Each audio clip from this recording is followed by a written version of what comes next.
पहिल्या पत्नीसह तिच्या माहेरच्या मंडळींकडून पतीला कोयत्याने पाठीवर आणि डोक्यात जबरी वार करून जखमी करत जिवंत जाळण्याचा प्रकार केल्याची घटना 17 डिसेंबर रोजी रात्री 11 वाजेच्या सुमारास घडली आहे। या प्रकरणी पहिल्या पत्नीसह तिचा भाऊ, वडील आणि अन्य 2 जणांविरोधात पाचोड पोलीस ठाण्यात गुन्हा दाखल करण्यात आला आहे। लता जालिंदर पितळे यांनी पाचोड पोलीस ठाण्यात दिलेल्या फिर्यादीनुसार त्यांचा लहान मुलगा विठ्ठल जालिंदर पितळे याचे 2 विवाह झालेले आहेत।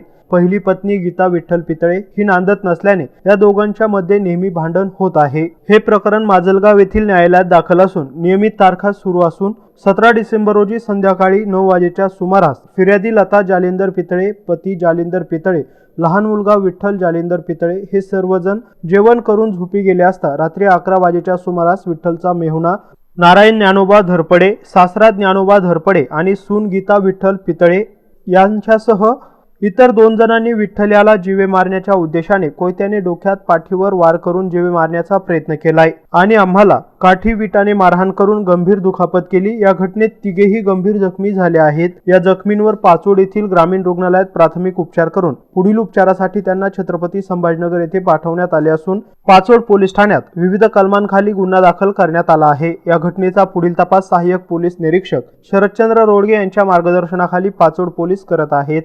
सिद्धार्थ मगर, एमसी न्यूज, पाचोड, पैठण।